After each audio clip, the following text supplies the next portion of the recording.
Առաջին եթերում դուք դիտում եք հարցազրույց երթական թողարկումը, բարև ձեզ։ Սանկտ Պետերբուրգյան երակոմ հանդիպումը գնահատող քաղաքագետները մի քանի շեշտադրումներ են անում, փորձելով հասկանալ հանդիպման շահեկանությունը ոչ միայն հակամարտող կողմերի, այլև նախաձեռնող կողմի համար։ Այստեղ է, որ տեսակետները չեն համընկնում, ավելին,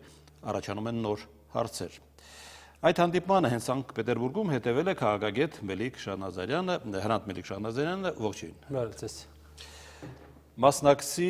իր աչքով տեսածի տպավորությամբ, ինչ տպավորություն թողեց այս հանդիպումը ձեր։ Գիտեք, բարդ գործընթաց է սկսվել, որը կարծում եմ մեկ քայլ ետ է այն բոլոր զարգացումներից, որոնք կային մինչ ապրիլը։ Այսինքն այն ժամանակ խոսում էր բանակցային գործընթացի տրամաբանության մասին, այս սկզբունքների, որոնք պետք է լինեն բանակցային գործընթացում, եւ փոքր քիչ թե շատ կարելի էր համարել, որ բանակցային գործընթաց է, ճիշտ է դժվար առաջ գնացող, հաճախ փակուղում հայտնվող, բայց այնուամենայնիվ գործընթաց։ Հիմա կարծես Վիեննան եւ Սանկտ Պետերբուրգը ցույց են տալիս, որ նախապատրաստական աշխատանքներ են իրականացում այդ նախկին բանակցային գործընթացը վերսկսելու համար։ Այսինքն ինչ արվում է այսօր կլինի դա նախագահների մակարդակում, արտգործնախարարների, թեալողակների, բոլորը ուղղված են այդ միջավայրը ստեղծելուն, որի արկայության պարագայում հնարավոր կլինի նորից սկսել բանակցությունները եւ առաջ շարժվել հարցի խաղաղ կարգավորման ուղղությամբ։ Փորձ է արվում մոռանալ ապրիլյան պատերազմը։ Եթե ես կարծում եմ, որ օրինակ պաշտոնական Բաքուն շատ կուզեր, որպեսզի դա մոռացվեր, որովհետև ինքը այնտեղ բավական լուրջ ձախողումներ ունեցավ եւ լուրջ հաղթաթղթեր գործեց բանակցային սեղանին, օրինակ պատերազմ չվերսկսել այլևս չի կարող ներկայացնել որպես իր կողմից իջում։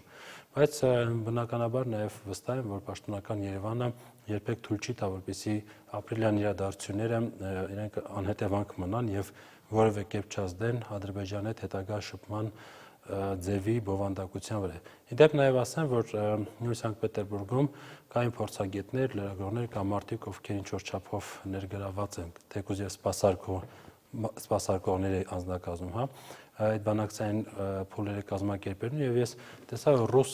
փորձագետների կողմից միանշանակ այդ կարծիքը կա, որ ապրիլյան իրավիճակ է փոխվել ապրիլին եւ բնականաբար նոր բանակցություններ պետք է նոր տրամաբանությամբ լինեն։ Այս հանդիպումը զուտ ռուսական նախաձեռնություն համար է։ Ոչ, ես չի ասի, որ սա զուտ ռուսական նախաձեռնություն է, չնայած ռուսական կողմի հրավերով եւ իրենք կազմակերպեցին, բայց հանդիպման կայացման մասին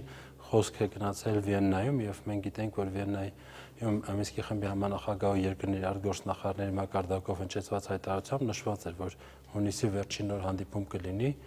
եւ կարծում եմ այստեղ ընդհանրապես պատրաստելու այդ առաքելությունը իրավերցրեց Ռուսաստանը եւ մեծ հաշվով լավ ստացվեց, որ այսպես եղավ։ Այդ դեպքում ինչից է գալիս որոշակի թերհավատություն այս հանդիպման արդյունքների նկատմամբ։ Ես կարծում եմ առաջերտին Ալիևի վարքագծից եւ ոչ միայն այս օրերի, այլ ընդհանրապես մշտապես ինչերի մասին է խոսում Ալիևը եւ հետագայում ինչ քայլերի է գնում։ Այսինքն մարդու հետ կարելի կարծես թե բան չի փոխվում։ Հենց դրա համար է կա անվստահություն, որովհետև օրինակ տեսեք նույն Վիեննայում պայմանավորվածություններ կային ԵԱԿ անձնական ներկայացուցիչի հնարավորությունների մեծացման, անձնակազմի մեծացման մասին կամ հետաքննող մեխանիզմների ներդրման մասին, բայց հետո Ադրբեջանը ԵԱԿ-ում խոչընդոտում է ֆինանսաբյուջետային այդ քննարկումների ժամանակ խոչընդոտում է այդ պայմանավորվածությունների կյանքի կոչելուն կամ բանակցությունների հանդիպման է գալիս մեծ հաշվով ռազմական շանտաժի լեզվով, որտեղ մենք գիտենք, որ ամսի 19-ին այդ գագաթաժողովից մեկ օր առաջ Ադրբեջանը 25000 զորք ներգրավելով զորավարժություններ անցկացնում սահմանում, ինչը այլ լեզվով կոչել քան շանտաժ հնարավոր չէ։ Հիմա դատելով երեկվա հայտարարությունից նախագահների ինչ որ պայմանավորվածություններ ձեռք են բերվել, հատկապես միջազգային դիտորդների թվի ավելացման հետ կապված, բայց որևէ երաշխիք չկա, որ վերադառնալով Բաքու Ադրբեջանը եւ Ալիևը այլ քայլերի չի գնա եւ այլ տրամաբանությամբ չի առաջնորդվի։ Վերադառնանք ռուսական կողմի պահվածքին, մինչ հանդիպումը ռուսական կողմից վատատեսական մեսիջներ էին գալիս։ Հանդիպումից հետո դրանք փոխվեցին, ինչին վերագրել է։ Գիտեք, կարծում եմ Ռուսաստանը այստեղ բնական է, հասկանալի է, որ ոչ միայն Հայաստանի կամ Ադրբեջանի շահերից կամ այսպես խաղաղար դիրքով հանդես գալու շահ է միայն հետապնդում, նա իր հեղինակությունը մեծացնելու, տարածաշրջանում իր ազդեցությունը ավելացնելու խնդիր է լուծում։ Եվ բոլոր այն նախաձեռնությունները, որոնք անց են կացում իրենց մասնակցությամբ կամ իրենց կազմակերպվածությամբ, բնականաբար պետք է դրական գնահատական տրվի քարոզչական տեսակետից, բայց նաև ասեմ, որ ձեռք բերված պայմանավորվածությունների առումով դարձյալ կարելի է առաջընթաց համարել, եթե այս երկրորդ գործոնը Ալիևի անկախատեսելիությունը կրկին չաշխատի։ Եթե կա հստակ հետևողական աշխատանք կամ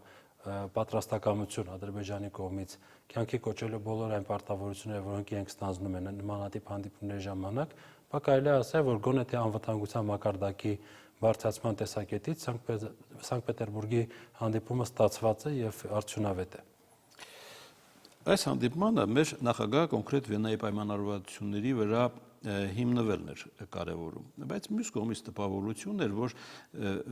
Սանկտ Պետերբուրգը փորձ է արում տարանջատել Վիեննայից։ Անկեղծ ասած նման տպավորություն չտեսա, նաև հայտարարությունների մեջ նշված է, որ շարունակականությունն է եւ նաև մեր արտգործնախարարի հայտարարությունն էր դրա մասին խոսում, որ Սանկտ Պետերբուրգի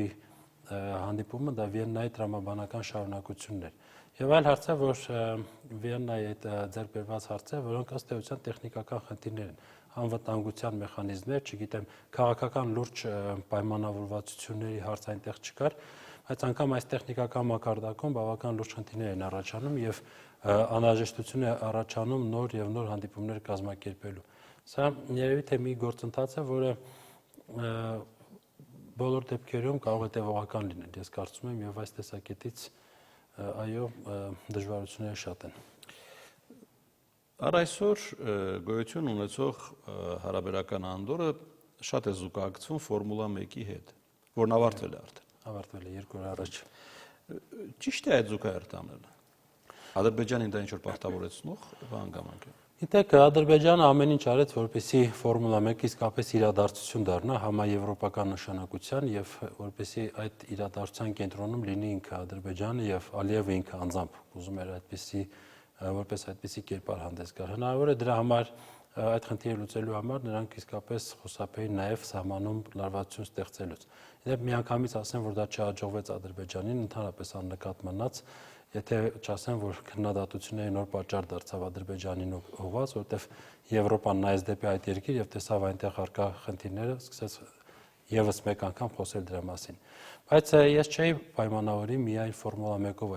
այս հանդարտ իրավիճակը որ կա, որովհետեւ գիտեք, Ադրբեջանը այսօր իսկապես ժամանակ շահելու խնդիր ունի։ Նրանք պատերազմ սկսելու փորձով ապրիլի 1-ին բավական թուլացրել են իրենց դիրքերը, թե բանակցային սեղանին, թե իրենց հասարակության աչքերում, թե ընդհանրապես միջազգային ընկալումներում, բայց շարունակում են զենք գնել, դա չմոռանանք։ Շարունակում են զենք գնել, բնականաբար նրանք քաղաքական լուծումը այն մակարդակով, ինչքան որ խոստանում է Ալիևի հասարակության, հասկանում են, որ անիրատեսական է, այսինքն մաքսիմալիստական նման պահանջատիրություն Ադրբեջանը երբեք չի կարող կյանքի կոչվել միայն բանակցություններով եւ ըստ էության չեն բացառում, որ Ադրբեջանն այս ժամանակահատվածը կօգտագործի նոր պատերազմ հրահրելու նպատակով, բայց այդ ժամանակը այսօր Ադրբեջանին պետք է։ Հնարավոր է իրենք էլ դեռ չգիտեն վերջում դա ինչպես կօգտագործվի այս ստացված ժամանակը կամ նոր ձեռք բերված զենքը, զինամթերքը կամ այն հայտարարությունները, որոնք հնչեցնում են, բայց իրենց պետք է այդ ժամանակը ապրիլը մոռանալու համար, ապրիլյան այս քարորիա իրադարձությունները որպես գործոն, քաղաքական գործոն հարտակից եւ ասպարեզից հեռացնելու համար։ Դրա համար իրենք կարող են եւ լռություն պահպանել եւ փորձել վերադառնալ նախկին իրենց գործելավոճին, բայց վերջնական նպատակը միանշանակ դեռ փաստեր չունենք ասել, որ խաղաղությունն է։ Ավելին կարծում եմ այսպես շատ չեմ հիասթափեցնի, եթե ասեմ, որ Ադրբեջանը խաղաղության ընդհանրապես չի պատրաստվում։ Դե ամեն դեպքում բերեք հիմնվենք այն փաստերի վրա, որոնք հասնում են մեզ մեր ձեռքի տակ։ Չնայած ասում են վարագույրից այն կողմ ավելի շատ։ Չեն կրակում, բայց օրինակ ապրիլի 10-ին, հունիսի 17-ին հանդիպումից ընդամենը 3 օր առաջ դարձյալ եղավ Ալիևի բոցաշունչ ճառը, որտեղ ասում էր, որ թող ոչ մեկ չկարծի, թե մենք անverջ բանակցելու ենք եւ այլն, մենք մեր ուժի մի մասն ենք ցուցադրել փոքր մաս եւ այլն։ Եվ նաեւ երեք Սանկտ Պետերբուրգում Ալիևը դարձյալ որպես նախապայման բանակցություններ վերսկսելու ըստ էության առաջարկում էր կամ պահանջում էր հայկական զորքերի ամբողջական դուրսբերումը Արցախից։ Այսինքն լեքսիկոնում համենայն դեպս ոչ մի բան չի փոխվել այդ պետության ղեկավարների։ Հիմա դատենք այն հայտարարությամբ, որը համատեղ հայտարարությամբ որը Սանկտ Պետերբուրգից հետո հրապարակվել է։ Այդ հայտարարությունը տրամաբանորեն թույլ է տալիս ենթադրել, որ ձեռք բերված պայմանավորվածությունները ըստ այդ հայտարարության բացառում են ռազմական գործողությունները։ Մենք պետք է նորից հավատանք հայտարարության այդ բովանդակային մասին։ Ես կարծում եմ, որ հայկական կողմից որևէ մեկը չկա այդպիսի գործիչ, որը հավատում է վերջնականապես Ալիևի ասած ցանկացած խոսքի։ Այո, իհարկե լավ է, որ ունենք նման փաստաթուղթ, որտեղ բացառվում է հայկական կողմը չի ուզում պատերազմի եւ այդպիսի փաստաթղթեր մենք էլի ենք։ Բայց էլի ենք ունեցել, այո, եւ շատ ենք ունեցել եւ դրա մասին խոսում էր նաեւ արտգործնախարար Նալբանդյանը, որը ասում էր, որ 2011-12 թվականին ենք ունեցել, բայց տեսանք, թե Ալիևը հետագայում ինչ վարկագիծ դրսևորեց։ Այսինքն մեծ հաշվով ես կարծում եմ, որ սա գործընթացը, որը անհրաժեշտաբար պետք է, ինքը կարող է վերջին հաշվով որևէ արդյունքներ տալ, օրինակ թեկուզ հենց այս փուլում այդ հետաքննության մեխանիզմների ներդրումը կամ դիտորդների թվականակի մեծացումը առնվազն թույլ կտա մեզ ավելի պահանջկոտ լինել միջնորդներից քննադատություններ հնչեցնելու ժամանակ, հասցեական քննադատությունների Այդ ձեր ասացի վրա մեր մասնագետները շատ են հղում անում, որ դիտորդների թվականակն ավելացել է, բայց չի նշվում հետաքննության մեխանիզմների մասին որևէ բառ։ Չեք տեսնում ակնհայտ պարադոքսը այդ։ Ես հենց դրա մասին եմ խոսում, ասեցի, անգամ տեխնիկական հարցերը դժվար են լուծում եւ ըստ երևույթին այստեղ միջև վերջ դեռևս հստակեցված չէ ամեն ինչ, դրա համար հայտարարության մեջ հետաքննության մեխանիզմների մասին ոչինչ չկա, բայց կա հղում Վիեննայի հանդիպմանը, որտեղ հստակ նշված է։ Հետեւաբար կարծում եմ, որ հաջորդ այդ հանդիպումները, որոնք այսպես աշխատանքային նախապատրաստական բնույթ են կրում, կարևոր չէ թե ում նախաձեռնությամբ, հնարավոր է այլ պետությունների ղեկավարներ նման հանդիպում նախաձեռնեն, իրենք կարծում եմ ուղղված կլինեն հենց այդ հարցի երկրորդ հատվածի լուծման, այսինքն հետաքննության մեխանիզմների ներդրման հնարավորությունների։ Վիեննայում հաջորդ հանդիպման մասին ակնարկ արվեց, բայց Սանկտ Պետերբուրգում ոչ։ Սանկտ Պետերբուրգում խոսվեց, որ հաճախականության մասին ավելի հաճախ հանդիպեն նախագահները եւ դա զուգընթաց, Մինսկի խմբի այդ ֆորմատի զուգընթաց կարող է արդյունավետ լինել եւ օգնել բանակցային գործընթացի վերսկսմանը։ Մի ներբերանգել։ Մինչ հանդիպումը ռուսական կողմը պաշտոնական Մոսկվան ասում էր, որ շատ բարդ իրավիճակ է եւ շատ բարդ բանակցություններ են սպասում, մի տեսակ վատատեսություն էր գալիս այդ հայտարարություններից։ Եվ ասում էր, մեր գերնպատակը պետք է լինի հրադադարի պահպանումը։ Բայց զուգահեռաբար շատ տրամաբանական հարց է առաջանում, հրադադարը պահպանելու ամենառեալ միջոցը դա ռազմական հավասարակշռությունը պահպանելն է։ Հասկանում եք ինչն եմ ակնարկում։ Այո, իհարկե, Ռուսաստանի կողմից զենքի մատակարարում։ Հիմա ինչպես վարվել այդ։ Գիտեք, դժգոհությունները Ռուսաստանի նման վարկագծից պաշտոնական Երևանում կան եւ դա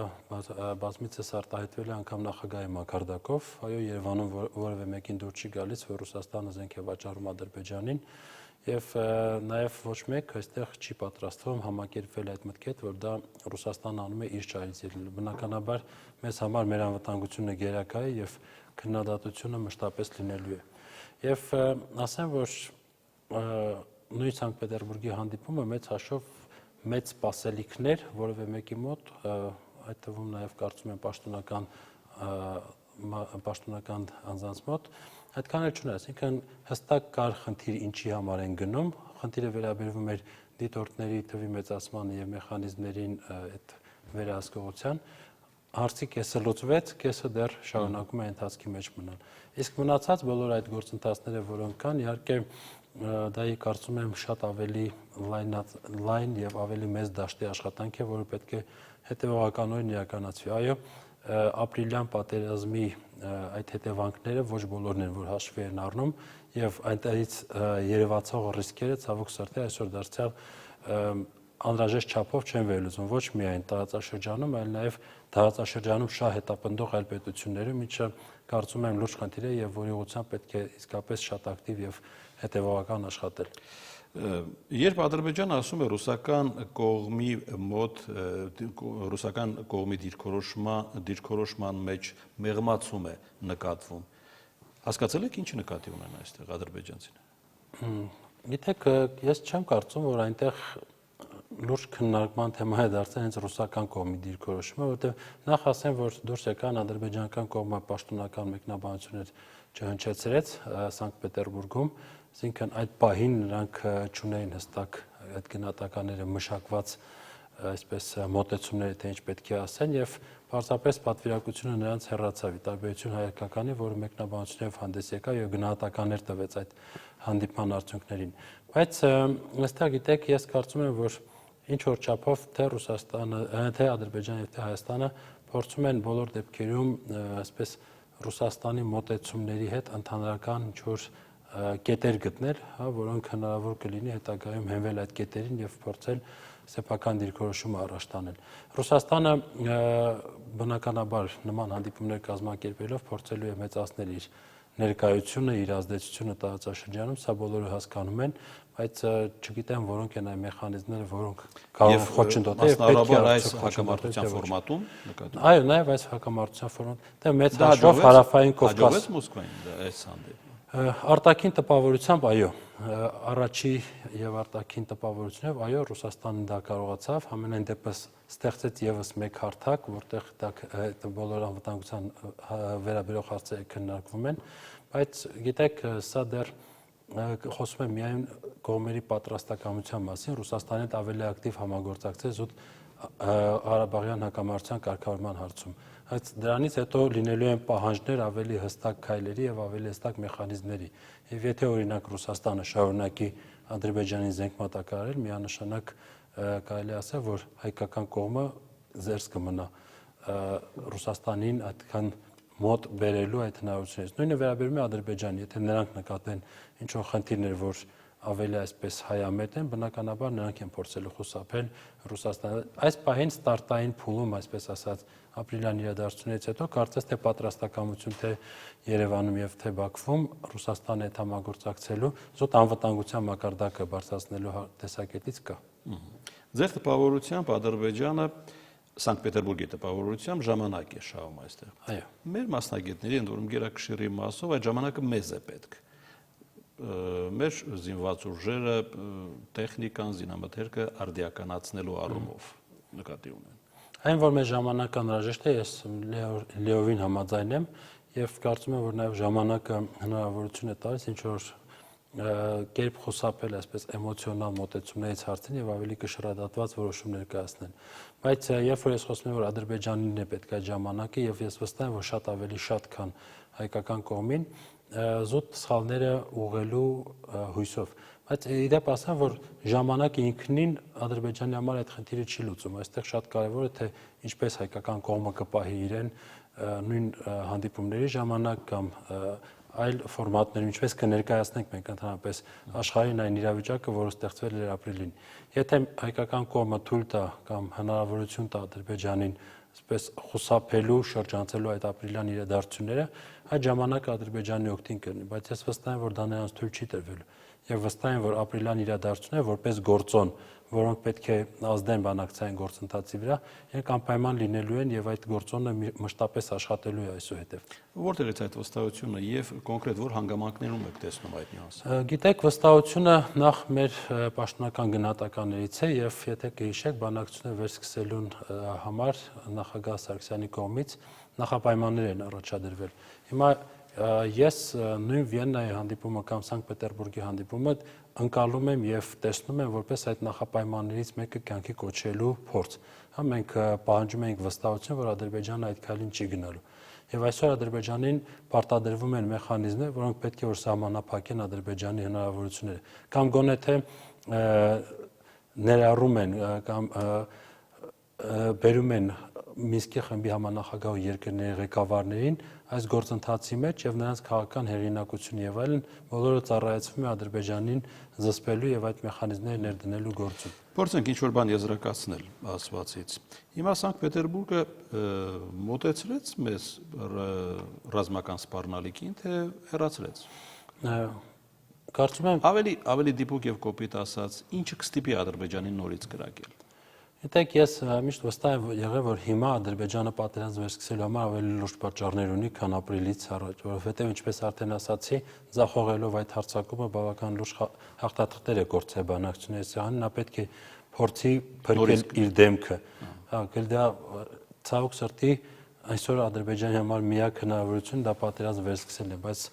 ամենայն հավանականությամբ այնտեղ հաշվարկներ կան, հասկանում են, որ անսպասելի պատերազմում չկարողացան, հիմա առավել եւս չեն կարող, նաև այս ուժերի այսպես ստուգատես եղավ, որը կարծում եմ ինչ-որ չափով հանդարտեցրեց Ալիևին, բայց եթե ունենային պոտենցիալ, ապա միանշանակ կարող եմ ասել, որ Ադրբեջանի համար հիմա շատ ավելի անհրաժեշտ է այդ պատերազմը, քան ապրիլի 2-ից առաջ էր դա։ Պոտենցիալը զենքը նկատի ունեք։ Ոչ միայն զենքը, նաև տնտեսական պոտենցիալ, նաև հասարակական տրամադրություններ այդ պատերազմի հետ կապված, նաև միջազգային քաղաքական դաշտում համապատասխան տրամադրությունների ստեղծում, հա, որպեսզի այդ պատերազմը այնուհետև շատ լուրջ խնդիրների առաջ չկանգնեցնի պետությանը եւ այլն։ Այսինքն պոտենցիալը շատ կոմպոնենտներով է, բայց հենց խոսքս դրա մասին է, եթե Ադրբեջանը ունենար, նա կգնար այդ քայլին։ Դրա համար մոտեցրեց արդյոք Սանկտ Պետերբուրգը մեծ խաղաղության, մեծ հաշվով արտաքին եւ փաստաթղթային տեսակետից այո մոտեցրեց, բայց Ալիևի adekvatության եւ այդ փակուղուց դուրս գալու նրանց մեթոդների ընտրության հարցից դեռևս չգիտեմ, դժվար է ասել։ Շնորհակալություն բարձրաբանումների համար։ Դուք դիտում եք հարցազրույցի հերթական թողարկումը, իմ զրուցակիցն այսօր քաղաքագետ Հրանտ Մելիք Շանազարյանն էր։ Հաջողություն։